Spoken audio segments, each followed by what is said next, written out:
வணக்கம் நேர்களே! ஞாயித்துக்கிழமை காலையில சீக்கிரமா ஏந்திச்சு, அதாவது வாழ்க்கையில சாதிக்கலாம்னு சொல்லி நானும் பாக்ஸர் நண்பரும் காலங்காத்தாலே ஓட்டத்துக்கு கிளம்பிட்டோம். அதான் இந்த மாரி கேமரா வச்சுட்டு திரும்ப ஓடி வரது தான் கொஞ்சம் கஷ்டமா இருக்கு. ஒரு 5 கிலோமீட்டர் ஓட்ட மக்களே! நம்ம பாக்ஸர் நண்பர் 3 1/2 கிலோமீட்டர்லயே நாக்கு தள்ளிச்சு. ஆனா நான் மட்டும் 5 கிலோமீட்டர் ஓட்டு, வீட்டுக்கு வந்து குளிச்சுட்டு, ஃப்ரெஷ் ஆயிட்டு, நம்ம சொக்காவெல்லாம் மாத்திண்டு, காலை வேளைக்கு எங்க ஆத்தா வழக்கம் போல இட்லி தான் சுட்டாங்க. அது வீடியோ எடுக்கும்போது எங்க அம்மா என்ன பார்த்து சிரிச்சாங்களா, அதான் எனக்கும் சிரிப்பு வந்துச்சு. அதுதான். இவங்க எப்போ எங்கே கிளம்பிட்டேன் அப்படின்னு பார்த்தீங்கன்னா, நம்ம ராக்கெட்டு கொஞ்சம் வயித்து வலியா இருக்குது அப்படின்னு ஒரு வாரமா சொல்லிட்டே இருந்துச்சு. அதனால அத ஹாஸ்பிட்டலுக்கு கூட்டின்னு போலாம் அப்படின்னு கிளம்புனேன். அங்கே போனால் டாக்டர் என்ன ரொம்ப நேரம் நிற்க வச்சிட்டாரு. என்னன்னு பார்த்தா டாக்டருக்கு வயித்துல மட்டும் பிரச்சனை இல்லையாம். உடம்பு பூரா பிரச்சனை இருக்குது அப்படின்னு சொல்லி மொத்தத்தையும் ரெடி பண்ணி கொடுத்தாரு.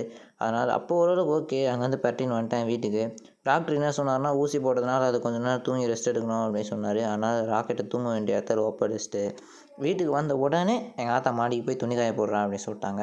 மாடிக்கு வந்தால் கை நீர் ப்ராக்டிஸ் பண்ணால் போக முடியாது. அதனால் அதை கொஞ்ச நேரம் பண்ணி முடிச்சுட்டு மதிய வேலைக்கு எங்கள் ஆத்தா பிரிஞ்சி செஞ்சாங்க. அதை வயிறு முட்டை சாப்பிட்டுட்டு நம்ம கம்பெனி வேலை கொஞ்சம் இருந்தது. அதனால் அதெல்லாம் கொஞ்சம் முடிச்சுட்டு ஒரு 6 மணி அளவில் மறுபடியும் ஏந்திச்சி ஃப்ரெஷ் ஆகிட்டு அண்ணன் கையால் சூடாக ஒரு காப்பி போட்டு குடிச்சிட்டு மறுபடியும் இரவு வேலைக்கு போய் கை நீர் ப்ராக்டிஸ் பண்ணிட்டு நைட்டு டின்னராக அது மாதிரி ஆத்தா வழக்கம் போல தோசை சாப்பிட்டு நீங்கள் நாள் முடிச்சுக்கிட்டேன்.